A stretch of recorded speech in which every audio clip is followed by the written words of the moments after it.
नमस्कार, खास खबर देख रहे हैं आप। आपके साथ मैं हूं सपना दीपक मदेशिया। बुलेटिन का आगाज करेंगे। हरियाणा में नायब सिंह सैनी दूसरी बार सीएम पद की शपथ ले चुके हैं। सैनी राज्य के 19वें मुख्यमंत्री बन चुके हैं। हालांकि मुख्यमंत्री की कुर्सी तक पहुंचने वाले वे 11वें नेता हैं। शपथ ग्रहण समारोह पंचकुला के दशहरा ग्राउंड में हुआ। इस समारोह में मुख्य अतिथि के रूप में प्रधानमंत्री नरेंद्र मोदी शामिल हुए, तो वहीं शपथ ग्रहण में भाजपा अध्यक्ष जेपी नड्डा, केंद्रीय मंत्री अमित शाह, नितिन गडकरी के और राजनाथ सिंह के साथ साथ 18 राज्यों के सीएम व डिप्टी सीएम भी पहुंचे थे। सीएम सैनी के साथ 13 मंत्रियों ने शपथ ली और इसके अलावा अगर बात कर ले, जिनमें सबसे ज्यादा 5 चेहरे जो थे वो ओबीसी वर्ग से थे और जाट, ब्राह्मण और एससी वर्ग से 2-2 मंत्री बनाए गए हैं। इसके अलावा पंजाबी, राजपूत और वैश्य बिरादरी से एक मंत्री बनाया गया है और नए बनाए मंत्रियों में अनिल विज, कृष्णलाल पवार राव, नरवीर महिपाल ढांडा, विपुल गोयल और कृष्ण बेदी पहले मंत्री रह चुके हैं। इसके अलावा आपको बता दें, रणवीर गंगवा पिछली बीजेपी सरकार से डिप्टी स्पीकर थे, तो वहीं नए चेहरों में अरविंद शर्मा, श्याम सिंह राणा और आरती राव, श्रुति चौधरी और गौरव गौतम पहली बार मंत्री बने हैं। आपको बता दें, भाजपा ने हरियाणा में यूपी, राजस्थान और मध्य प्रदेश की तरह डिप्टी सीएम बनने का जो फॉर्मूला नहीं अपनाया। नई सरकार बनते ही सीएम नायब सिंह सैनी ने, आपको बताते चले, कैबिनेट की पहली मीटिंग आज बुला ली है और इसके अलावा जिसमें विभागों का देखिए बंटवारा भी किया जा सकता है। और वही आपको बता दें कि हरियाणा में सीएम और मंत्री मंडल की शपथ लेने के बाद आज पहली कैबिनेट बैठक होगी।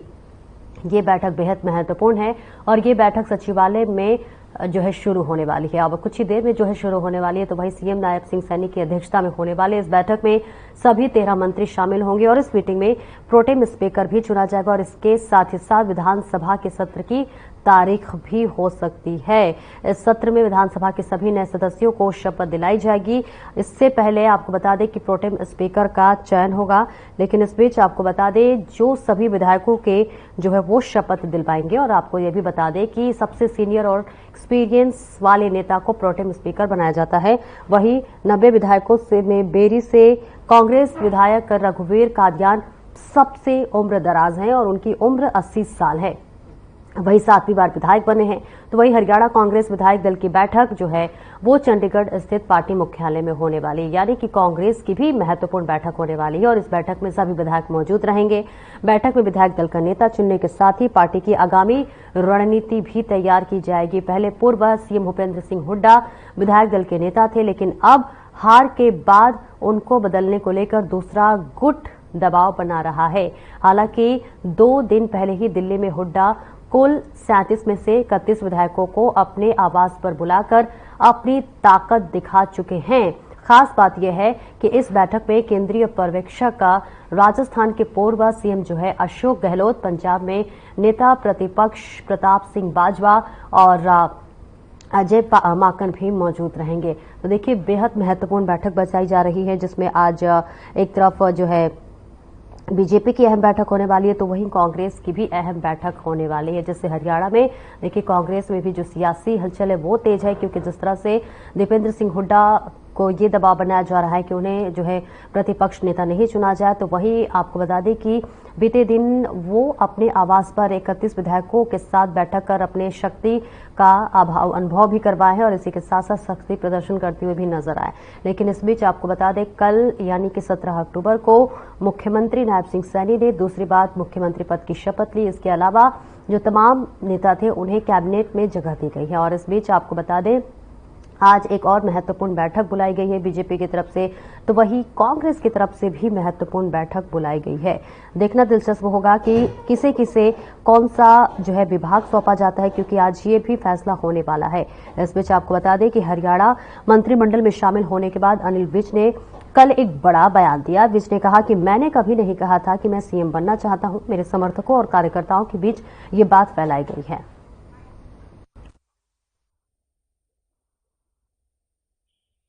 अगर मैं एक छोटा सा कार्यकर्ता 120 दिन का चुनाव का समय था, हर मुकाम पर मैंने कहा कि तीसरी बार भारतीय जनता पार्टी बिना किसी के समर्थन के और सहयोग के सरकार बनाएगी, जो कि सच भी साबित हुआ।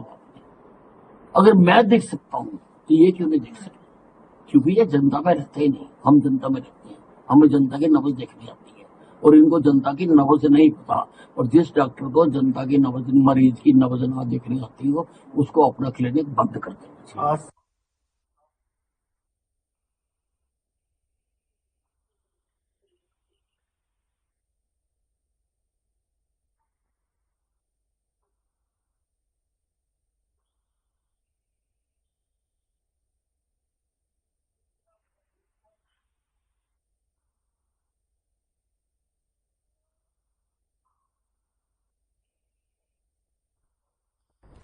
और आज देखिए बीजेपी और कांग्रेस दोनों की ही अहम बैठक होने वाली है और इसी के साथ साथ कांग्रेस में विधायक दल का नेता चुना जाएगा, तो वही बीजेपी के लिए भी अहम बैठक का जो है सीएम नायब सिंह सैनी ने बुलाया है। और इसी के साथ साथ किन नेताओं को कौन कौन सा विभाग दिया जाएगा, इस पर भी हमारी नजर बनी हुई है। इसी पर चर्चा करेंगे। हमारे साथ तमाम मेहमान जुड़ रहे हैं।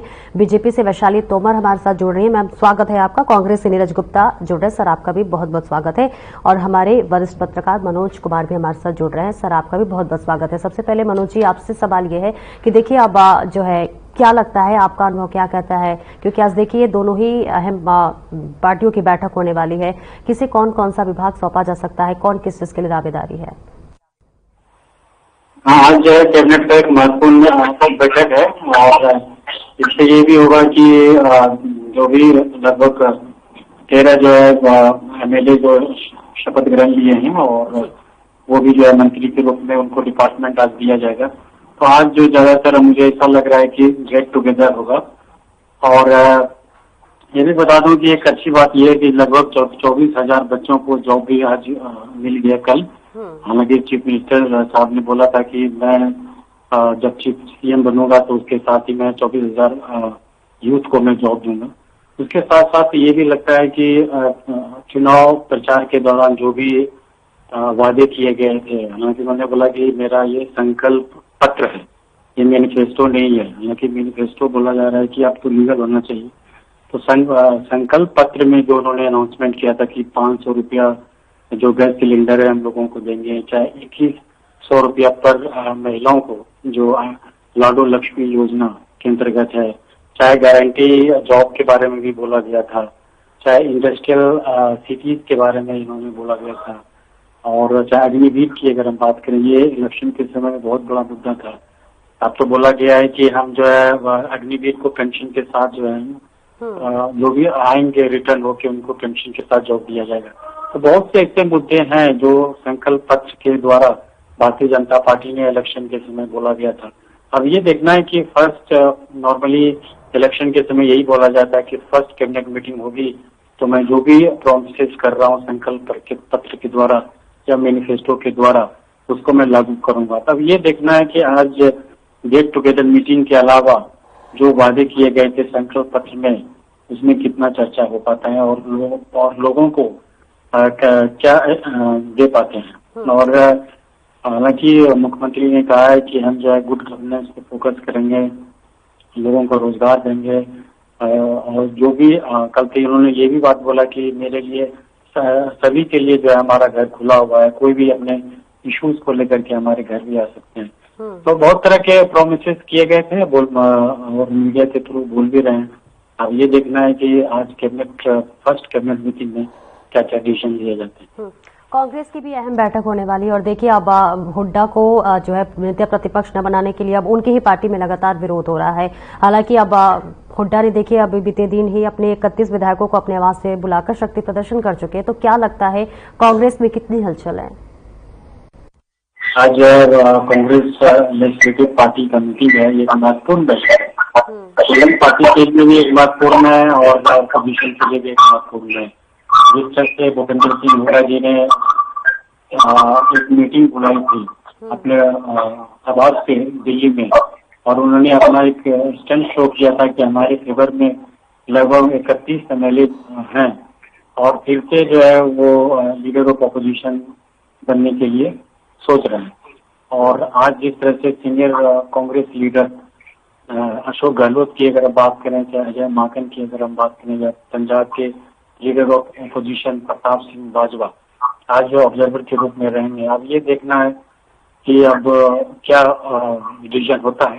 हालांकि कल आपने देखा कि अजय सिंह यादव जो अहिरवाल एरिया के एक प्रमुख नेता हैं, हालांकि उनका बेटा चिरंजीवी राव हार गया इलेक्शन, तो उन्होंने इस्तीफा दे दिया, रिजाइन दे दिया है। हालांकि उनको बोला जा रहा है कि कुमारी शैलजा ग्रुप के माने जाते हैं और रंजीत सुरजेवाला भी उन्हीं के ग्रुप में माने जाते हैं। आपको ग्रुपिज्म जो है फिर से कांग्रेस में शुरू हो गया है और आने वाले कुछ दिन तक ऐसा लगता है चलता रहेगा। लेकिन आज का एक बहुत महत्वपूर्ण बैठक है कांग्रेस में। अब ये देखना है कि क्या कांग्रेस भूपेंद्र सिंह हुड्डा को फिर से बनाएंगे या कोई नए लीडर को चांस देंगे। बिल्कुल।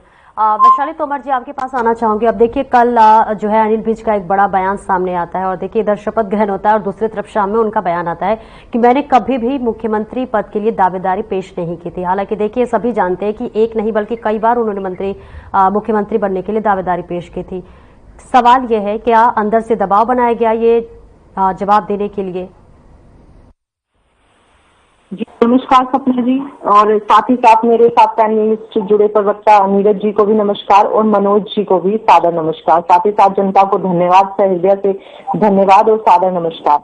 मैं मनोज जी की सारी बातों से सहमत हुई, जिस तरह से उन्होंने विश्लेषण किया और चीजों को बेहतरी के साथ बताया, और एक बार फिर से जनता का धन्यवाद भी करती हूँ और आपके चैनल के माध्यम से बताना चाहती हूँ, देखिए कोई भी दबाव नहीं है किसी भी तरह का ये हमारी पार्टी पर, क्योंकि कांग्रेस पार्टी जो है उनमें आप देखें कि उनका संगठित ना होना ही उनके लिए कितना खतरनाक साबित हो गया। जहां वो एक तरफ कह रहे थे कि हम कांग्रेस सरकार बना रहे हैं, लेकिन आपस की उनकी कला ने ही उनको जमीन पर ला दिया। और अब इन 5 सालों में आप देखिए जिस तरह से इनके सारे कृत्य सामने आ रहे हैं, हुड्डा जी अलग अपनी 31 विधायकों की बैठक कर रहे हैं और उधर शैलजा जी अलग वो लगा रहे हैं, तो इनकी आपसी कलह से ही ये इनके सारे कार्य जो भी इन्होंने काम किया उन पर सब पर पानी फिर चुका है। उसी तरह की ये मन स्थिति, उसी तरह के आरोप, उसी तरह से भ्रम की स्थिति ये बीजेपी पर लगाना चाहते हैं। देखिए उन्होंने अनिल विज जी पार्टी के पुराने कार्यकर्ता हैं और सदैव महत्वपूर्ण पदों पर रहे हैं, इतने महत्वपूर्ण पदों पर रहे हैं। आप जानते हैं कि गृह मंत्रालय अपने आप में कितना विशेष पद होता है, कितनी विशेष जिम्मेदारी इसके ऊपर होती है और कोई विशेष व्यक्ति इस पद को ही सुशोभित करता है, क्योंकि ये बहुत ही ज्यादा महत्वपूर्ण पद होता है, सुरक्षा का पद होता है। तो आप देखें कि उन्होंने कभी भी इस तरह के बयान नहीं कहे। कई बार क्या होता है कि हम अपने दृष्टिकोण से उनके कहे हुए शब्दों को अपने दृष्टिकोण से देखते हैं। उनसे जब पूछा गया, उन पर जब आरोप लगाए गए कि भाई आप वो मुख्यमंत्री नहीं बनना चाहते हैं, तो उन्होंने कहा ऐसा कुछ भी नहीं है, मैं अगर मुझे पार्टी कोई भी जिम्मेदारी देगी, चाहे वो मुख्यमंत्री पद की हो, चाहे वो गृह मंत्री पद की हो या अन्य कोई और भी पद की जिम्मेदारी मुझे पार्टी देगी, तो मैं पार्टी का सच्चा सेवक हूं और मैं सदैव कार्य करूंगा, चाहे वो मुख्यमंत्री पद हो या अन्य कोई भी पद हो, मैं उसको सुशोभित उस पर सेवा करने का कार्य मैं जरूर करूंगा। हमारी पार्टी में सबसे बड़ी बात यह है कि एक छोटे से छोटे कार्यकर्ता को जब हम लोगों की भी कॉन्फ्रेंस होती है, हम लोगों की बैठकें भी होती हैं, तो हमारे पार्टी का शीर्ष नेतृत्व जो होता है वो हमें एक ही बात सिखाता है कि पद आपको ये नहीं समझना है कि आपको कोई पोस्ट मिली है और आप बहुत ज्यादा उतावले हो जाएं, बहुत ज्यादा खुशी में नाचने लगे। आपको ये जिम्मेदारी मिली है, हम पद नहीं कहते इसको, हम जिम्मेदारी कहते हैं, हम दायित्व कहते हैं। हमें कोई भी छोटी जिम्मेदारी मिले तब भी हम उसे बड़े रूप में मनाते हैं, कोई भी बड़ी जिम्मेदारी मिले तब भी हम बड़े रूप में मनाते हैं। आप देखें हमारे मुख्यमंत्री कितने ज्यादा अपने दायित्व को कितने मन से निभा रहे हैं। तो ये एक आपको समझना चाहिए कि बीजेपी की नीति रीति किस तरह से है, किस तरह से वो जनता के जन जन में अपने हृदय में स्थान बना चुकी है।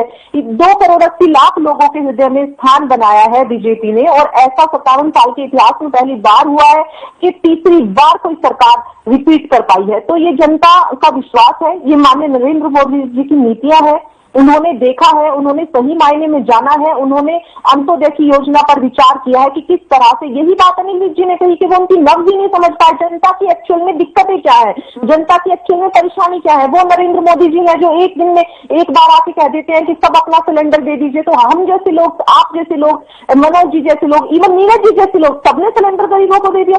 अरे उनकी शब्द शैली देखिए, वो किन लोगों को फायदा पहुंचाना चाहते हैं। हम सब भारत माता की जय कहते हैं, सपना जी कहते हैं कि नहीं कहते हैं? अगर हम भारत माता की जय कहते हैं तो भारत में रहने वाला रहने वाला प्रत्येक नागरिक हमारा भाई है, प्रत्येक बहनें हमारी बहनें हैं, प्रत्येक परिवार हमारा परिवार है। तो हमें अपने हित के, अपना हित, अपना परिवार, अपना तो साधना ही है, लेकिन साथ ही साथ कहाँ जरूरतें ज्यादा है, कहाँ कमियां ज्यादा हैं, कहाँ खामियां ज्यादा हैं, कहाँ बेहतरी होनी चाहिए, उस पर विशेष ध्यान देना चाहिए। जी सपना जी, आप कुछ बोल रहे हैं? नहीं, मैं आपकी बात सुन रही हूँ जी। एक्चुअली बीच में आवाज, जी हेलो, उसे ठीक करा जी, कुछ टेक्निकल प्रॉब्लम। आपको मेरी आवाज आ रही है? आपकी आवाज आ रही है मैम। जी, आपने कुछ सवाल किया? नहीं, मैंने सवाल नहीं किया। बाकी आपको अगर आवाज नहीं आ रही है, मैं बोल के और जो है टेक्निकल कुछ प्रॉब्लम है उसको सही करवाती हूँ। नीरज गुप्ता जी आपके पास आऊंगी। अब देखिए, जिस तरह से वैशाली तोमर ने अपना बयान दिया और इसके अलावा देखिए कल अनिल विज ने भी बोला कि हम जनता के नब्ज को टटोलते हैं। एक डॉक्टर का फर्ज होता है, एक डॉक्टर का काम होता है कि अपने मरीज का नब्ज टटोलना, उसी तरह हम अपनी जनता का नब्ज टटोलते हैं। अनिल विज का ये बयान आया और उन्होंने इसी के साथ साथ कांग्रेस पर भी तंज कसा कि कांग्रेस जो है जनता का नब्ज नहीं टटोल पाती है, उसे अपना क्लिनिक बंद करने चाहिए। क्या कहेंगे आप? ये देखिए, पूरा जाना जानता है कौन झूठ बोल रहा है, कौन सच बोल रहा है। सभी चैनल, मैडम ने तो सभी चैनल को झूठा ठहरा दिया। उनका साफ साफ बयान था कि मैं भैया सीएम बनना चाहता हूं, अगर मैं सीएम बना हरियाणा का कार्यकाल पलट दूंगा। कैसे इन्होंने मैनिपुलेट किया उनकी बातों, उन्होंने कुछ ऐसे बोला ही नहीं कि उनको भावनाओं को, वही उनके वर्डों को चेंज कर दिया। आप टीवी रिकॉर्डिंग देखिए ना, पता चल जाएगा उन्होंने क्या बोला क्या नहीं। ये तो साफ प्रेशर है। सिर्फ सपने कांग्रेस पार्टी में ले सकते हैं, बीजेपी नहीं ले सकता। बीजेपी में सिर्फ दबाया जाता है। उनको डरा दिया होगा, क्योंकि ईडी वगैरह के तो विपक्ष को दिखाते हैं, अपने आदमी को भी दिखाते हैं। कोई डर दिखा दिया होगा, बैठ गए चुप हो गए। तो कैसे झूठ बोल रहे हैं आप? उनके बयान चला दीजिए, अभी इनको पता चल जाएगा उन्होंने बोला नहीं बोला। अब ये कह रहे हैं कुछ नहीं बोला, साफ साफ बोला उन्होंने। और ये भी बोला उन्होंने, तो मैं तो हरियाणा की काय पलट कर दूंगा। हरियाणा में ऐसा कोई काम नहीं होगा जो अब तक नहीं हुआ, मैं ऐसे काम करके दिखाऊंगा। और ये कहते हैं हमने बोला नहीं। चलो, इनके इंटरनल मैटर है, कैसे दबाया जाता है पूरा देश जानता है। ये अपने पार्टी के नेताओं को कैसे दबाते हैं कि वो ईडी सीबीआई का डर अपने पार्टी को दिखाने पर कैब नहीं आते। हमारे एक्चुअली क्या है, हमारी कांग्रेस में बड़े नेता है, सबको सपने देखने की आजादी है। सीएम कोई भी बन सकता है, आपके सपने देखने की आजादी नहीं है। किरण चौधरी को सीएम बना देते, आप दलित का राग नाप रहे थे कि 10 आपके दलित एमएलए जीते हैं, क्यों नहीं बनाते दलित को सीएम? उससे पहले तो कहते थे कांग्रेस दलित विरोधी पार्टी है, कांग्रेस दलित विरोधी पार्टी है। बनाइए ना दलित को सीएम। ओबीसी बना दिया आपने 4-5 जन, दलित को बना दीजिए। क्यों कौन भाग रहा है? अरे एक मिनट, आप, मैं पीछे नहीं बोला था, मैं पीछे नहीं बोला था आपके, आप पीछे नहीं बोला था, मैं पीछे नहीं बोला था। मैं पीछे बोलना शुरू होगा तो आप डिबेट नहीं कर पाएंगे। इनको चुप कराइए। मैं इनके पीछे बोला था डिबेट नहीं, आप चुप रहिए बीच में। आप बीच मत बोलिए, आप बीच मत बोलिए। नंबर मैं बोलूंगा तो आप डिबेट नहीं कर पाओगे। आप देखिए, यूपी में देखिए दलितों को। जी एक इनकी बात समझ जाइए, जनता नहीं समझ पाई हमारी बातों को। और सारे हरियाणा जानता है, हरियाणा की सड़कों पे सारे सड़क पे सब जगह पूरे कर्मचारी हड़ताल की, क्या हम झूठ बोल रहे हैं? इन्होंने भी देखा। अगर इस सरकार को सुनते हरियाणा का एक कर्मचारी क्यों हड़ताल पे था, हरियाणा के एक वर्ग हड़ताल क्यों हड़ताल था? ठीक है, था, ठीक है, हमको चूक करके आत्मविश्वास हमें मार गया, मानते हैं। लेकिन ये मत कहिए कि देख मुद्दे तो आज भी और हमेशा रहेंगे। और जो इनके संकल्प पत्र है, हम चौकीदार की तरह इनकी देखेंगे ये अपने संकल्प पत्र पूरे कर रहे हैं नहीं कर रहे हैं। क्योंकि हरियाणा की जनता भी वही है, विधानसभा भी वही है, बल्कि विपक्ष मजबूत हुआ है। 7 सीटें हमारी बड़ी है, 7 इनकी बढ़ गई। कौन सा कोई बड़ी बात हो गई? हमारी 29 से 37 हो गई, इनकी 40-47 हो गई। तो बहुमत से 2 तो सीट ज्यादा है। अभी देखते जाइए, अभी तो आप संकल्प पत्र करने की तैयारी है। अभी देखना यह है कि अपने वादे कितने पूरे करते हैं। ये ठीक है, हम 5 साल में जनता ने हमें बच्चों में बैठाया, जनता का सम्मान करते हैं, जनता को मैंडेट को एक्सेप्ट करना चाहिए। लेकिन मुद्दे अभी कहीं नहीं गए। क्योंकि देखिए, अभी मुख्यमंत्री बने हुए 24 घंटे भी नहीं हुए और सीएम सरी ने जो है इतना बड़ा, एक तरह से कहें तो हरियाणा वासियों जनता के लिए इतना बड़ा काम कर दिया। 24,000 जो है पदों पर उन्होंने भर्तियां निकाल दी। पोर्टफोलियो दी जाएंगे, जो भी आपके इंटरनल मैटर ना संकल्प पूरे किया जाए। कि कोई भी सरकार बनती है, हरियाणा की जनता के हितों के लिए काम करती है। चाहे हमारी सरकार बनी, चाहे आपकी बनी, चाहे किसी और की बनती, सब जनता के लिए काम करते हैं। तो मैं शुभकामनाएं देता हूं मंत्रिमंडल को, जो अपने वादे किए वादे पूरे कीजिए। वरना जनता है, जनता राजा से रंग, रंग से राजा बनाते देर नहीं लगती। अभी 5 साल आप पे, 5 साल में काम कीजिए और उसके बाद देखा जाए कौन किस पे खरा उतरता है, कौन नहीं उतरता। अभी देखिए, आपकी पार्टी में लगातार घमासान भी देखने को मिल रहा है। अब देखिए, आज आपकी पार्टी की अहम बैठक है और इसमें अब नेता प्रतिपक्ष चुनने पर भी लगातार घमासान है। आपकी पार्टी के अंदर विरोध, अब विरोध के सुर जो है वो अब बहुत हाई होने वाले हैं। सीनियर नेता है, उन्होंने एक चाय के लिए प्रोग्राम बनाया था, ये कोई नहीं, उन्होंने 60% किया। इन बातों को ऐसी दूर से पेश किया जा रहा है। देखिए, आज हमारे ऑब्जर्वर वगैरह सब पहुंच चुके हैं। जो भी विधायक दल के सारे तय करेंगे वही एलपी लीडर होगा और जो हाईकमान है उसको माना जाएगा, ऐसा कुछ नहीं है। पार्टी में पूरा संविधान है, संविधान की रक्षा होगी और जो विधायक दल के नेता चुनेंगे उसे ही माना जाएगा। अब वो किसे चुनते हैं विधायकों का मैटर है। वहां पे देखिए सीनियर हमारे ऑब्जर्वर अजय माकन जी और अब गहलोत जी और सब पहुंचे हुए हैं, और आपको देखिए खबर के माध्यम से पता चल जाएगा कौन सी एलबीडीएस बने कौन नहीं बने। वैशाली जी बताइए, आप बता रहे थे कुछ। जी, सबसे पहले तो सपना जी, मैं नीरज जी को मतलब धन्यवाद करती हूँ। कांग्रेस के मैंने ऐसे पहले प्रवक्ता देखे हैं जो कम से कम तथ्यों पर और सही बात तो करते हैं, कम से कम दूसरी पार्टी की जीत को भी अच्छे से बधाई देते हैं। ये मैं नीरज जी को बहुत बहुत धन्यवाद करती हूँ। नीरज जी आपको, हेलो, आप सुन पा रहे हैं सपना जी? जी बिल्कुल मैं सुन पा रही हूँ, आप बोलिए। हाँ, मैं नीरज जी को बहुत बहुत इस बात के लिए शुक्रिया अदा करती हूँ कि नीरज जी में कम से कम इतना साहस है कि वो दूसरी विपक्ष की पार्टी की जीत को भी तहे दिल से धन्यवाद, शुक्रिया और उनके काम को अप्रिशिएट भी कर रहे हैं। तो मैं इस चीज के लिए नीरज जी को विशेष विशेष धन्यवाद देती हूँ। कांग्रेस में पहले ऐसे प्रवक्ता मैंने देखे हैं जो इस चीज को भी स्वीकार कर रहे हैं कि हाँ चलिए कुछ खामियां रही हैं और उस खामियों पर उसको खामियों को दूर करके हम आगे कोशिश करेंगे सरकार बनाने की। तो आप नीरज जी बहुत अच्छे से अपनी पार्टी का सारी चीजें रख रहे हैं, उसके लिए मैं आपका शुक्रिया अदा करती हूँ। नहीं तो यहाँ पर जितने भी कांग्रेस के प्रवक्ता बैठते हैं वो सबके सब झूठ की एक दुकान खोल के बैठ जाते हैं और ईवीएम का रोना लेकर बैठ जाते हैं और अपनी खामियों पर कभी काम ही नहीं करना चाहते। और जो आदमी अपनी खामियों को स्वीकार नहीं करता ना, वो कभी भी आगे नहीं बढ़ सकता। तो आप निश्चित आगे बढ़ेंगे।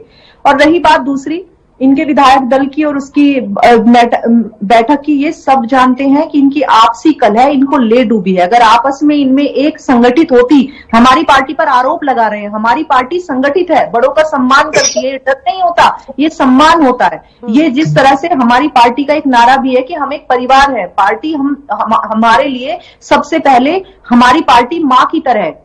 तो हम अपनी पार्टी को मां मानते हैं सभी, और पार्टी के सभी आदेशों को अपने सर माथे रखते हैं। जो पार्टी की रीति नीति नहीं जानता वो या तो नया नया कार्यकर्ता होता है या फिर वो बाहर से आया हुआ होता है। नहीं तो बीजेपी के सभी कार्यकर्ता पार्टी को ही संगठित होकर पार्टी का सम्मान करते हैं और उसकी सभी बातों को सिरधारे रखते हैं, सभी आदेशों को। ये कोई डर नहीं है कि उसे ईडी का डर दिखा दिया है या इसलिए अनिल विज जी डर गए हैं। अनिल विज जी संगठन को रखने वाले कार्यकर्ता हैं, जिन्होंने ये संगठन खड़ा किया है, उनकी पार्टी है ये सारी। हमारी पार्टी में ना ही कोई मुख्यमंत्री पद से सुशोभित होकर खुश होता है, ना ही कोई विधायक बन के सुशोभित होता। हमारा प्रत्येक कार्यकर्ता ही मुख्यमंत्री है। हम सब मोदी हैं। हम अपने आप को ऐसे रखते हैं जैसे मैं ही मोदी हूं। मैं तो हर समय जब भी कहीं निकलती हूं मुझे लगता है मैं ही मोदी हूं। हमारा पार्टी का हर कार्यकर्ता अपने आप को मोदी समझता है, अपने आप को कमल का फूल समझता है। और हम बहुत सौभाग्यशाली हैं कि हम सब बीजेपी पार्टी के कार्यकर्ता हैं, जहां हमें संगठित होने का ज्ञान दिया जाता है। रही बात दूसरी मुख्यमंत्री पद की, देखिए मैं बहुत उसके साथ कह रही हूं, पूरी आश्वस्त होकर ये बात कह रही हूं कि मुख्यमंत्री तो आप देखें, मैं भी अगर मुझसे कोई पूछेगा तो मैं भी यही कहूंगी कि मुझे आप मुख्यमंत्री बना दीजिए तो मैं बेहतर काम करूंगी। हर आदमी अपने आप को कहता ही है, यही कहेंगे जब पूछा जाएगा कि अगर मुझे मुख्यमंत्री बनाया जाएगा तो मैं हरियाणा की काया पलट कर दूंगी और मैं बेहतर काम करूंगी। इसमें कोई इतनी बड़ी बात नहीं है कि इसको इतना तूल दिया जाए। और इस चर्चा में जुड़ने के लिए आप तीनों का बहुत बहुत शुक्रिया। तो देखिए आज हरियाणा में महत्वपूर्ण बैठक कांग्रेस और बीजेपी दोनों की है। कांग्रेस में किसे जो है प्रतिपक्ष का नेता चुना जाएगा इस पर भी हमारी नजर है, और इसके अलावा बीजेपी में किसे कौन सा विभाग दिया जाएगा इस पर भी हमारी नजर है। फिलहाल इस चर्चा में इतना ही, दीजिए इजाजत, नमस्कार।